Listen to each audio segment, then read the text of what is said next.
something today. It's a little different. We're going to do something that's called old school, new school, perpetual school. What I'd like you to do in the next couple minutes is come on up, everybody. If you haven't had one of these books, they're free. They make good for starting the fire. But I wrote this and dedicated it to my brothers. Please come up and take a book. You can follow us through and you can take it for free. It really is old school. It's written by hand. That would be nice. Sure. You're welcome. My brother had passed away about 6 years ago, and I wrote a book and I dedicated it to Brother Martin High School. And all proceeds, we made about $3,000, and that was enough. The rest I'm just giving away to drummers like you if you enjoy it. There's a lot of reading material in there about instructors like Bob Peterson and Eric Hurley, Bobby Thompson, a lot of great instructors. There's also a genealogy at the back. You can follow the history of a lot of instructors, I think, which is very, very interesting. So please, if you haven't got one, come and get one. Sons of Liberty. Good. If only.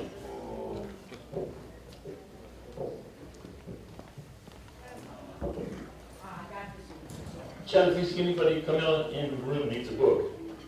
Guys, you start off on the back of page 19 and read that. Just look at that for a second, the back of page 19. That gives you an idea of what the book was about. Again, anybody who's coming in who doesn't have a book, please take one. We're going to start off with the long roll, which I think is the bread and butter of all drummers. And this is, I wrote this in the book as a starting point before I put it together, and I call it the progressive roll. It's in honor of Mr. Eric Hurley, who I named the caretaker of the long roll. If any of the students are here, you know what I'm talking about. The quality of sound, caliber. There's so many things that we can talk about. Mr. Hurley was into total sound drumming. And even though I met the man only 5 or 6 times in my lifetime, his discussions were fabulous. He believed in what he was doing so much. The quality was the degree of excellence, and the caliber of drumming was the utilization of the total range of expression without loss of quality. And that there is a lot. You can see I have it up on the board, and I think it's on page 17 if you want to follow in your book, if you can't see it. I'm going to do it 2 ways. I'm going to try it anyhow. We're going to use a metronome. My friend over here, Chet Dobie, is going to turn it on in a few seconds. I'm going to play it once at the metronome marking of 132, and it'll end at the end of the 4th line. And then I'll move it down to 80, and I'll try to go to the end of line 5. And I mean try. You've got to warm up to do this kind of things. Now, Mr. Perlew would be very, very upset with me saying that as the roll goes faster, it has to go lower. Well, in those days when he taught and was into things, we had a rule of 128 to 132. Sure. But that doesn't exist in modern drumming. And you can see some of the ancient drummers, young Prospero Boy. I mean, he was playing some rolls that were really kicking. And you can't go that high and put that many beats in. So, not to degrade Mr. Perlew, but as we've gone on, you have to lower the height to even be able to play some of these rolls that the DCI chords do. So this is the progressive roll, but it's old school, it's new school, it's perpetual school. If you could do something like this, eventually, if you're a young man, not 70, and I won't go on from there, you can, yes, thank you. Chet, let's do it.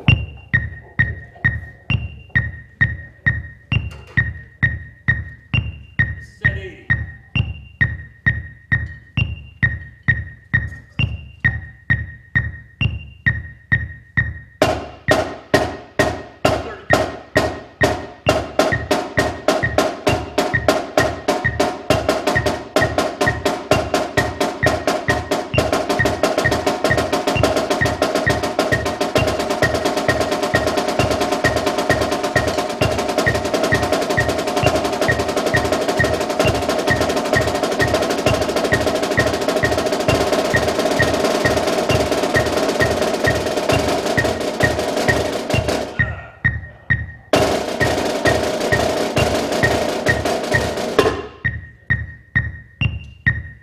So you got to warm up to get into those things. That's almost embarrassing. It takes a while. And I want to thank Mr. Eric Landis for giving me this drum that's like a brick. I don't know how you guys play these things. Woo. It's great though. And now we're going to do it again. Thank you, Eric. We're going to do it at 80 this time. And it extends even further as you follow it. Here's one I added. You can see in the red it says 56. And that's cool. Okay, let's try it again. Are we ready? You sure that's 80?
But if you do that a number of times and it really makes a magnificent drummer out of you. And it treats you, you can see there's a couple of the triplets I was going too fast on. It's hard, I've never used a big metronome like this. And it really wakes you up. But it's a wonderful, wonderful exercise. And I highly, highly recommend it. Thanks to Mr. Hurley. I'd like to call up now somebody I call Broadway Joe and Mr. Boston. Art Shannon. Guys, we're going to try to do something that's very, very different out of this book. And again, it's old school, new school, perpetual school. They're strapping on some drums with straps. They know each other, but they have not practiced this. I sent it to them. This is on page 10. And I think some of the fun things about the book is reading all the notes and the notations about these people. It's a lot of fun. Art, you're here first. What would you like, left or right? Oh, gotta do the right. Right, okay. You stand right there? Oh, as far as the... Yeah, so you stand over there? Playing on the right. No. Over a little bit more. These are two very, very fine drummers out of what I would consider totally different styles. And I sent this to them, email, and it's an exercise. As you can see on page 10, if you look at page 10, it is page 10, right? Okay, next one. Yeah. It's called the Peterson. I had Mr. Peterson as an instructor in 1962 when I was in the Yankee Park Hurricanes with Marty. And you can see that at 114 down the bottom, you're ready to be an ancient drummer. At 132, this is an exercise plus the sacrament used to play, warming up, until we could play it right. And at 150, that's beast mode. You can march with any DCI chord, and they are going that fast. So gentlemen, let's take it about 120. This is what it is. It's nothing more than 7s and 9s. And it goes off the beat. It's so hard. And I'll explain why as we go on. Gentlemen, let's not march. I'll just tap it off. I want you to hit your drums once or Ready, boys? Yep. They have not practiced this. 1, 2, 3, 4.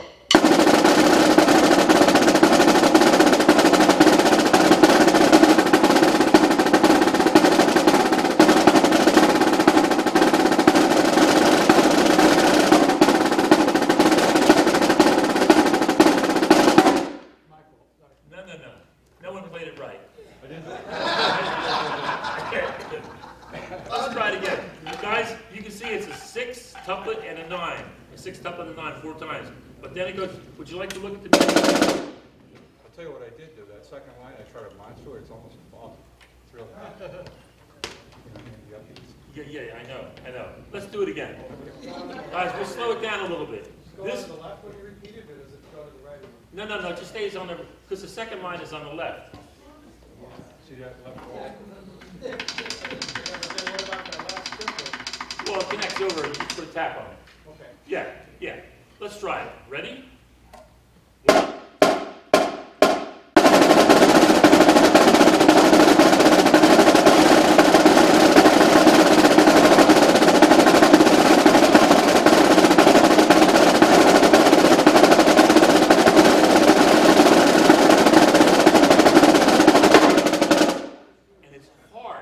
Take something as simple as this, and you say, why can't these two fabulous drummers play that together? Because the syncopation is so dire that it changes everything. Watch this. Gentlemen, can you try it once, lifting, for each, no, let's run it. Let's run it like, I would say, Philadelphia Corps from many, many years ago. Let's run it like just, don't reach for the attacks. What's the second line too? Second line The whole too. thing. Just keep going the whole Yep, thing. Okay. Ready, but don't reach.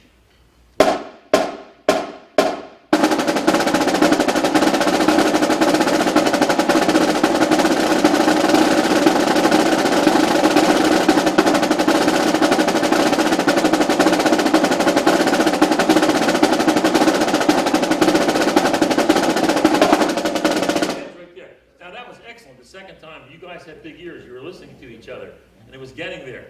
The first time through on the second line, you cut the 9 short. I think you made it a 5.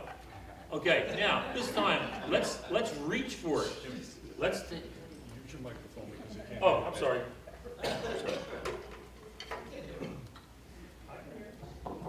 Testing. Let's reach from this time. Let's reach for the 7 and for the 9. Okay? Each has an attack. The 9 is not going to be louder, it's just going to be higher. Okay? Here we go. Reaching higher. Yeah, reaching for the attack. Like this. Like. Both hands. Ready? 1, 2, 3.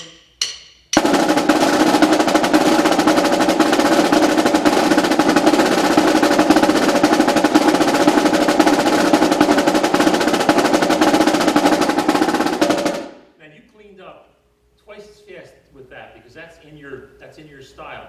You played like that. Now, gentlemen, let's move our feet. Oh boy. I didn't tell you about this.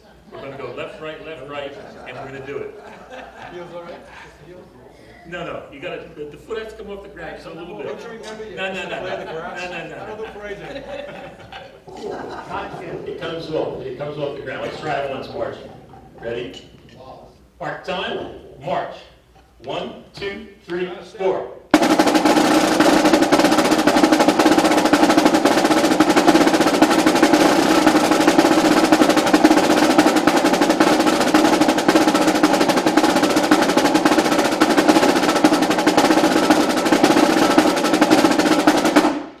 It's not bad for a couple of times. Give them a round of applause. Thank you very much. Thank you, guys. Oh, wait. Let's go a little faster. Come on, just a little faster. And reach. Yeah. No. My tempo. Ready? You guys could be in Blessed Sacrament now. Five snares. Boston Crusaders walking by and watching us saying, what are they doing? But Mr. Thompson would make us play things like this.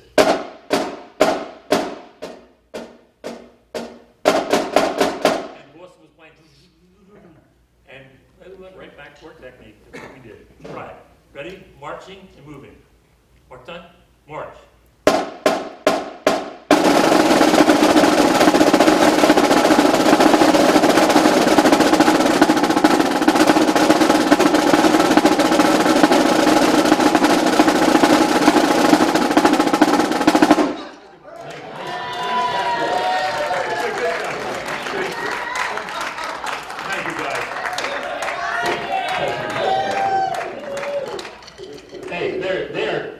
Again, I had a young man in the little corps I taught. His name was Fred Olkazuski. His name was so hard to pronounce. It was the Royals. And all the kids called him Wheelbarrow. Now, Wheelbarrow was a phenomenal clarinetist, concert clarinetist, but he had what we call big ears. He listened really, really well. And that's these two guys have what we call big ears. They accommodated each other quickly. All right, moving on. I wrote something for Mark Beecher. I thought he was going to be here this year. I'm sorry, I'm a little out of breath, I didn't say. And the Troublemakers, his group is called the Troublemakers. They were here last year and did a heck of a job. They were all in the name of Bill Reamer out of the Philadelphia area. Almost everybody knows who Bill Reamer is. And when I was a young kid, and I learned what a troublemaker was, I don't know, 15 or 16. I never knew that's what it was called. We were from the chorus down the shore. We just called it a 6-stroke roll. That's what it was entitled. And it wasn't. You've got that up there. This is now something that was written by Stanton Moore, who's a student of my brother's out of New Orleans. He's a funk drummer. He's an amazing funk drummer. He plays in a group called Galactic. I don't know if you've ever heard of that. Maybe you saw the HBO series Treme, the drummer that was always in the background in those pictures. That was Stanton Moore playing with a lot of the guys out of the, I'm trying to think of the brothers down here, the singers. Neville? The Neville brothers, yes. Thank you very much. And he's a wonderful player.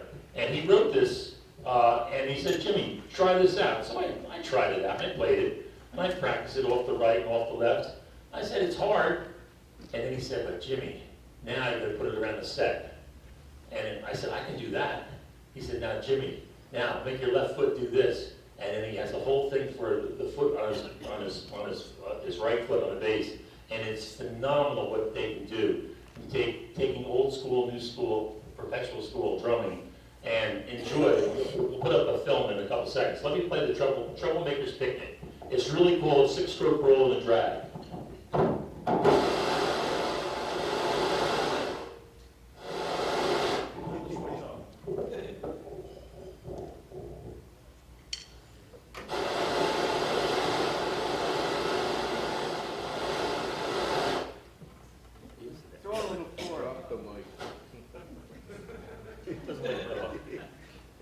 This is, and it's nothing more than a troublemaker and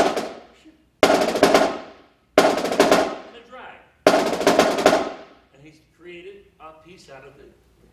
It sounds like this. I'll play it about 128. That's marching tempo. You can feel it. Now it gets strange. It goes on.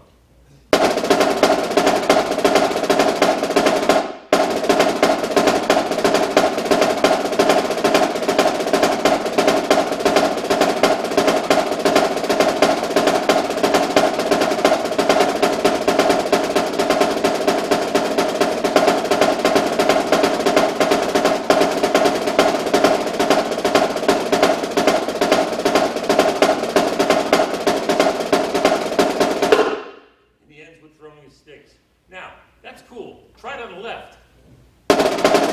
It's a lot harder on the left hand if you can play that. Now, I'm not going to stand here and try to show off for you, but you can take it up to about 150 and it cooks. It really starts to cook.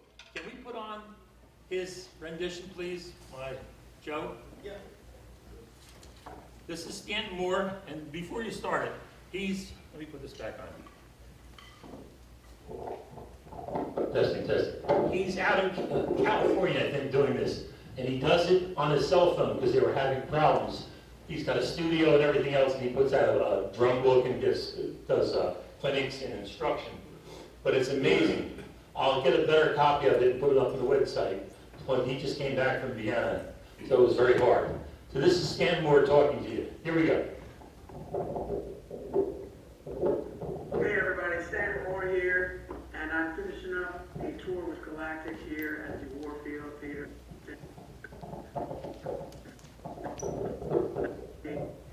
Just look. Whoa. It's chopping. Hold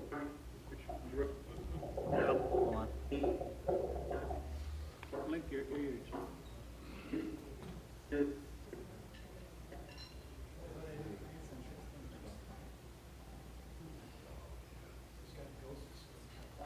Backstage, and my good friend Jimmy Hurley asked me to play a couple versions of a snare drum etude that I wrote, and I wrote it with the intent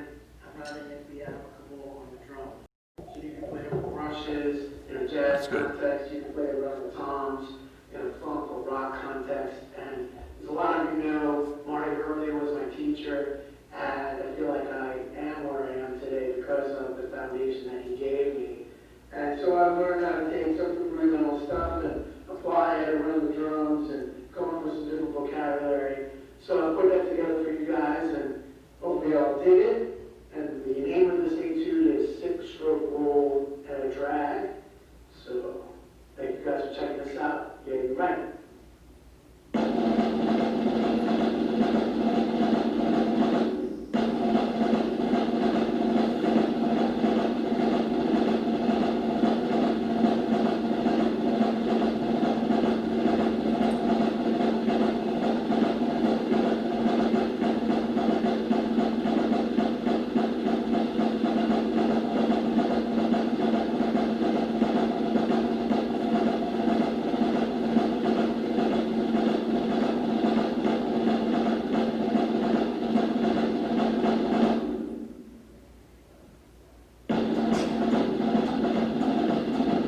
Look at the hi-hat.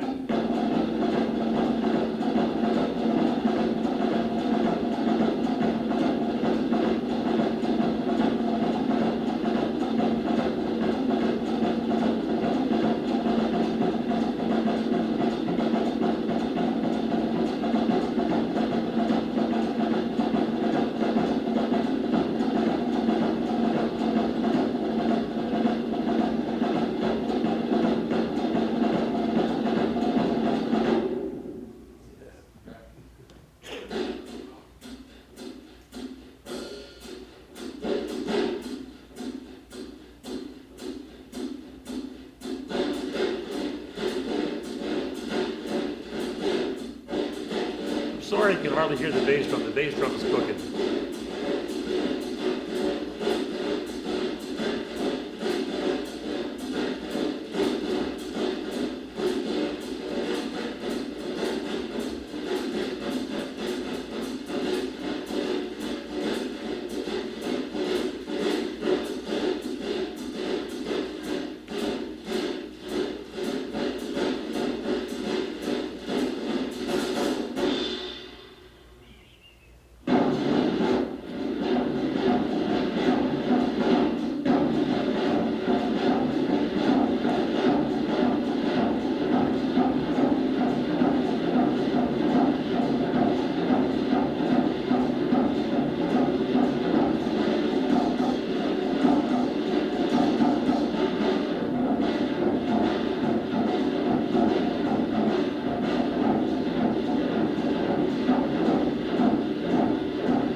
He's a very, very fine drummer. We'll show you something else later on. But the things that you can do with old school, new school, perpetual schools, very, very interesting. All right. Testing. We're going to go on to page 14, if you turn to that. And I'll talk a little bit about this. Ray Francine is a drummer extraordinaire. He is a drummer extraordinaire. He's been on the Tonight Show as a drummer when I was here in New York, and the Merv Griffin Show. He's been all over the place. He's got a drum studio in New Orleans that's unbelievable.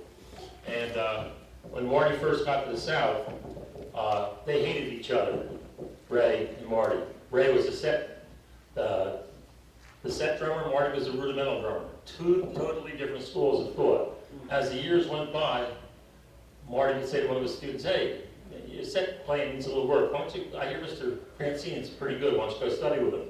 And that's how Stan Moore came over to study with Marty rudiments, because he had been studying with Mr. Francine in his shop. And as he went back, you know, it goes, respect builds, and they became best of friends.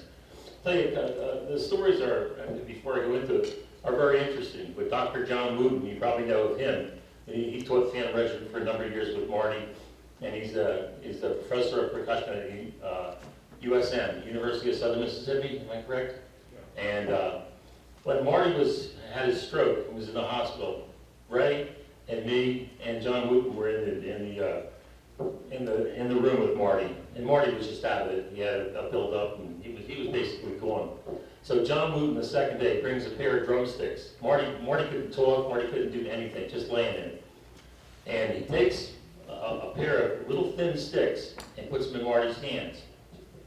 Marty just takes them. The only time I saw him move, he drops the sticks. He didn't want those sticks. He wanted real sticks, like Cooperman sticks. Dr. John Wooten had them. He takes a pair of sticks out, puts the one in his right hand like this.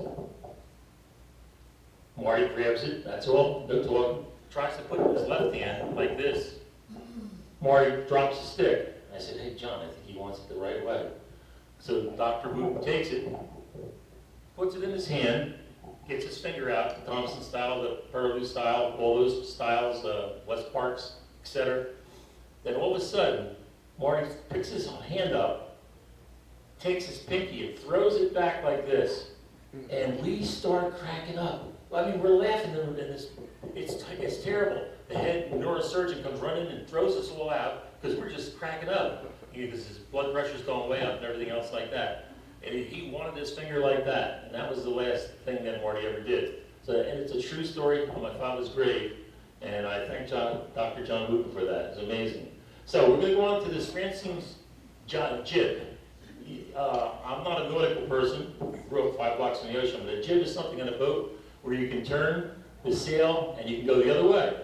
Well, we're going to do that with this Francine's jib. I wrote this in a couple different ways, and there's an advanced set study that thanks Joe put up right now, and it shows you what you can do. And there's a mistake that I've corrected in all your books, and I'm so sorry. First mistake I ever made. This is not a 16th breast. That's an 8th breast. I am so sorry. Somehow, when you do things, take things by hand, they get away in you. But it's really cool what you can do with rudimental drumming. First of all, I'm going to play it for you, give you a couple ideas, and you might want to drum along and try it.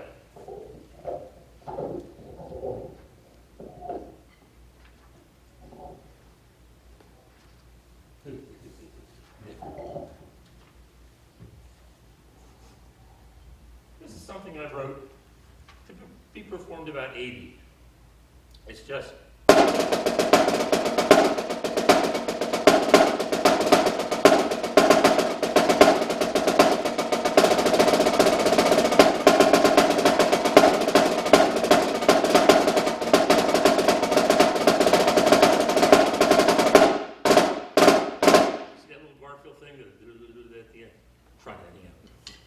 some fun with it. But then, there's so much you can do. There's a piece of music by Mozart, maybe Rondo a la Turk, and it goes da-da-da-da-da, da-da-da-da-da, da-da-da-da-da. You have to have songs in your mind. And the one rudiment is 5 strokes, and you accent the first and the last. You double, right, left, left. You got sticks, why don't you try that? I'm sure if you'd like it. Right, left. Anybody? Come on. Do it again. Now do it off the other hand. Okay, we can sing a song. Ba-da-da-da-da, ba-da-da-da-da. Okay, it's cool.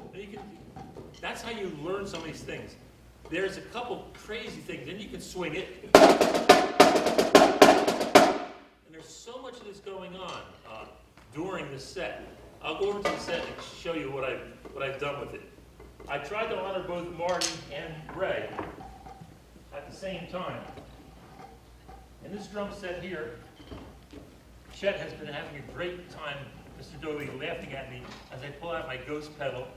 And this is a set that got me through. I went to Wilkes College many years ago, and this is so that when you played on Thursday night, you played with the Philharmonic, and you made $8 as an apprentice musician. And on Friday night, you played on your set and made $90 at a strip joint. That's how it worked. That's how you went through college. But you'd rather be playing with the Philharmonic, but it didn't pay. So, we're going to try it. And now moving the small sticks is even. You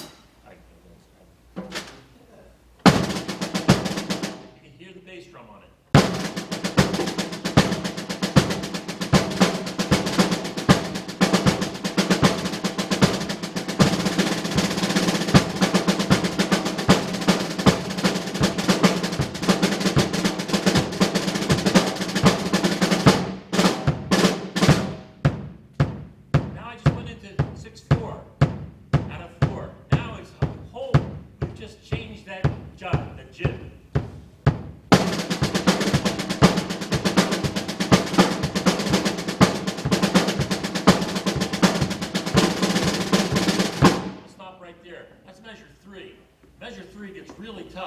because it's not on. It's like looking at the exercise. Can we go back to that exercise, the advanced study, the one on the page, to the left of it?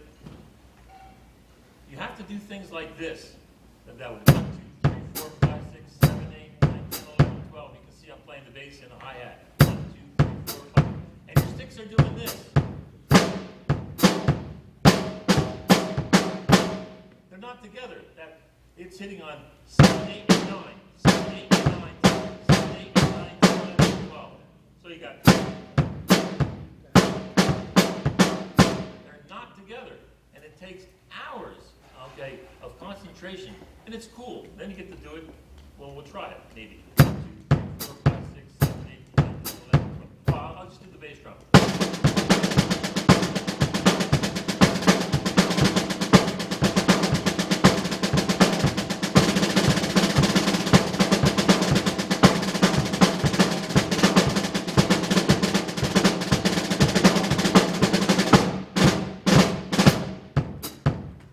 We got them both going. You can check me out. 1, 2, 3, 4. 1, 2, 3, 4, 5, 6. Get tongue-tied after a while. Yes, Chet, we do. And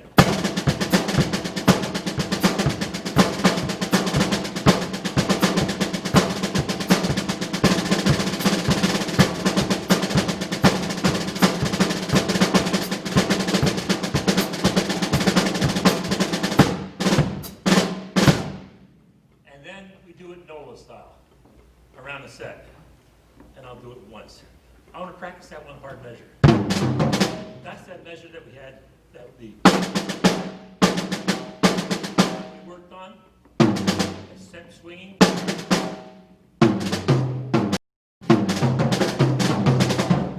That's a lot going on.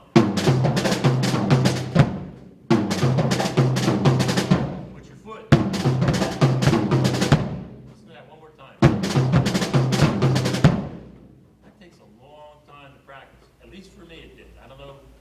I'd like to see somebody make a tape and send it to me. I just drew it and had fun with it. And so here it is, NOLA style, maybe.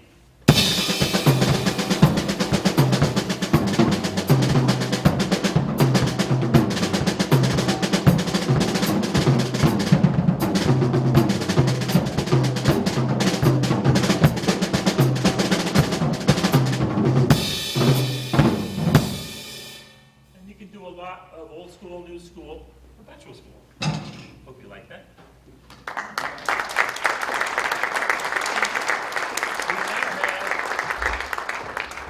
I have a couple of little things here. I'm going to show you a video of Crazy Army next, but I'd like to say a few things about my lovely wife who let me come up this weekend. My wife. Hello, my wife Barbara Hurley was a snare drummer with the Bon Bon Girls, and that's how I met her. And she studied with Bill Reamer, and what a gentleman he was. And the Mr. Thompsons, the Eric Curls of the world, a lot of these guys just aren't around anymore. And I think from what I can see from some of these young drummers, that's not going to be the problem in the future, because we have, man, I tell you what, I saw some great drumming here this weekend. I love the French demonstration. That was like my favorite. I like that the most. So we're going to now play something called, each year I have a video. This is Crazy Army. This is Dr. John Wooten, you can see. I'll bring this down. And Stan Moore. And each year they have something they call Mardi Gras, with M-A-R-T-Y. And it's a celebration about my brother, and they make a lot of money for the school. And the drum line comes out, and a lot of the, like Flow Tribe and a lot of the local bands that were all at Brother Martin High School come and play. Well, this is part of it. And they're soloing. Dr. John Wooten is standing, Stan Moore is on a set. And if you can hear some of the stuff he's doing on his foot, is amazing. And Dr. John Wooten can play snare. So let's do this. I hope you enjoy this. This is the way Crazy Army is: old school, new school, perpetual school. This is at Tipotino's. It's down on the waterfront in New Orleans. If you've ever been to New Orleans, you got to go to Tipotino's.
So if you think we only have good drummers up north here, there's drummers all over that have studied with the greats like Les Sparks and Marty and Bobby Thompson.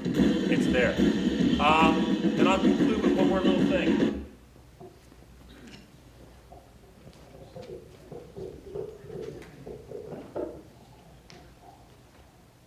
I told you. Thank you. Testing. I've been retired for too many years. The kids at my middle school never let me speak. That was the rule. Mr. Hurley was not allowed to speak. I always had students do it. You can take something as like Crazy Army that we've seen all kinds of times. It's near the back. In Crazy Army, it's old school, it's new school, and it's perpetual school. You can play it faster and faster. And I'm almost embarrassed, but I'll try it right now. I'll try to play it up around 216. Hey, Chet. Did you turn it back on? Put it at 216, yeah. Force me to make a mistake. 216, 216.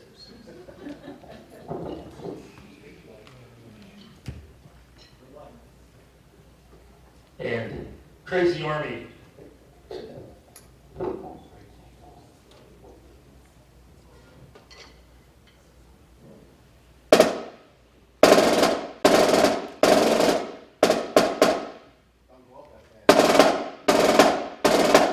I'm just saying. Yeah, go ahead.